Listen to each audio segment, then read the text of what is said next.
Bismillahirrahmanirrahim. Assalamualaikum warahmatullahi wabarakatuh. Syukur alhamdulillah kita masih diberikan kesempatan dan dipertemukan kembali di channel ini. Semoga perjumpaan kita ini akan dicatat sebagai amal ibadah dan diberkahi oleh Allah Subhanahu wa ta'ala. Sholawat serta salam tak lupa selalu dan tetap tercurahkan kepada Rasulullah Muhammad sallallahu alaihi wasallam, juga kepada keluarga, sahabat, dan orang-orang yang mengikuti beliau hingga hari kiamat. Allahumma sholli ala sayyidina Muhammad wa ala ali sayyidina Muhammad. Harapan dan doa saya untuk sahabat-sahabat semua, semoga Allah selalu memberikan kesehatan lahir maupun batin, dilapangkan rezekinya, dimudahkan dalam segala urusan, dipanjangkan umurnya, dan dijaga setiap waktunya selalu dalam kebaikan, baik di dunia, baik di akhirat. Amin ya robbal alamin. Sahabat Obropedia yang dirahmati Allah, sholat duha merupakan salah satu di antara sholat sunnah yang sangat istimewa, sehingga tidaklah heran jika sholat duha sangatlah dianjurkan bagi umat muslim yang menginginkan dicukupkan rezekinya oleh Allah Subhanahu wa ta'ala. Dan pada kesempatan kali ini saya akan membagikan dua buah surat dalam Al-Quran yang dianjurkan untuk dibaca ketika menjalankan sholat duha. Adapun waktu untuk mulai mengerjakan sholat duha adalah sejak matahari naik hingga condong ke barat. Jika dihitung dengan jam, yaitu sekitar jam 7 pagi sampai sebelum jam 12 siang atau 15 menit sebelum masuk waktu zuhur. Akan tetapi lebih utamanya untuk mengerjakan sholat duha adalah pada waktu 1/4 siang atau antara jam 8 pagi hingga jam 10 pagi. Adapun keutamaan sholat duha yang pertama adalah merupakan salah satu wasiat Rasulullah Shallallahu alaihi wasallam. Sholat duha diwasiatkan oleh Rasulullah kepada Abu Hurairah radhiyallahu anhu untuk menjadi amal harian. Lantas kenapa Rasulullah Shallallahu alaihi wasallam mewasiatkan sholat duha?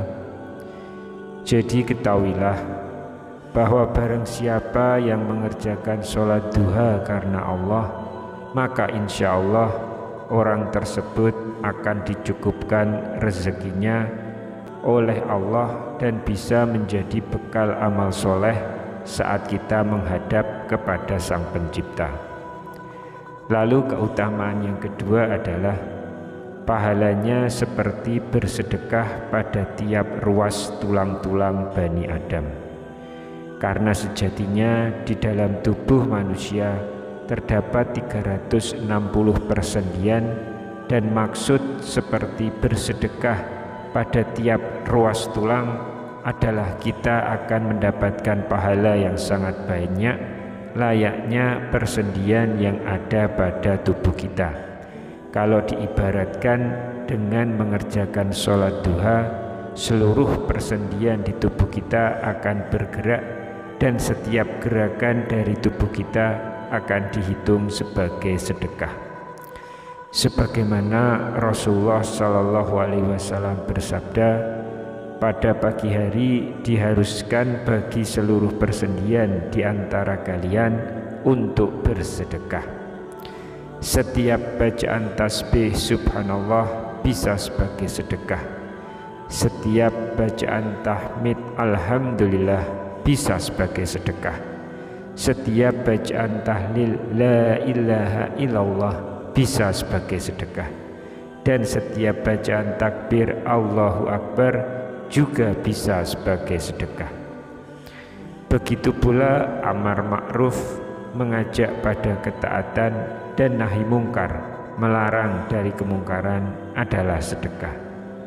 Ini semua bisa dicukupi diganti dengan melaksanakan sholat duha sebanyak 2 rakaat. Hadis riwayat Muslim nomor 720. Kemudian keutamaan yang ketiga adalah merupakan sholatnya orang-orang yang bertaubat. Rasulullah SAW pernah bersabda, sholatnya orang-orang yang bertaubat adalah pada saat berdirinya anak unta karena teriknya matahari. Hadis riwayat Muslim. Syekh Muhammad bin Shalih Al-Utsaimin dan Syekh Abdul Aziz bin Baz radhiyallahu anhu dalam kitab Riyadhus Shalihin menjelaskan bahwa sholat yang dimaksud itu adalah sholat duha. Sahabat yang dirahmati Allah, bagi yang sudah mengerjakan sholat duha, maka pertahankan untuk terus bisa rutin mengerjakan, dan untuk yang ingin mendapatkan keutamaan dari sholat duha, cobalah mulai untuk mengerjakan sholat duha ini. Insya Allah doa akan lebih cepat diijabah, rezeki kita akan dicukupkan oleh Allah Subhanahu wa Ta'ala dan menjadi bekal amal soleh, serta masih banyak lagi keutamaan lain yang akan kita rasakan dari segi keimanan maupun secara fisik. Lantas mengenai surat apakah yang dibaca ketika menjalankan sholat duha, hingga saat ini belum saya temukan dalil atau hadis yang menyatakan tentang surat-surat khusus yang harus dibaca ketika sholat duha. Jadi bisa kami ambil sebuah kesimpulan, surat apapun boleh dibaca, akan tetapi ada surat yang dianjurkan untuk dibaca, yaitu surat Asy-Syams dan surat Ad-Duha. Surat Asy-Syams ini terdiri dari 15 ayat, sedangkan surat Ad-Duha terdiri dari 11 ayat. Surat Asy-Syams ini bercerita tentang keberuntungan bagi orang-orang yang mau mensucikan jiwanya dari segala kotoran, dosa, dan kemaksiatan. Adapun surat Ad-Duha berbicara tentang Allah Subhanahu wa Ta'ala yang tidak pernah meninggalkan hamba-hambanya yang bertakwa, berbicara tentang kecukupan rezeki, larangan untuk menghardik anak yatim, juga orang yang meminta-minta, dan perintah untuk selalu mensyukuri anugerah yang diberikan Allah kepada kita. Sahabat yang dirahmati Allah, semoga kita semua bisa menjalankan ibadah sholat duha dan menjadikan satu bekal amal soleh untuk kita di akhirat kelak. Amin ya rabbal alamin.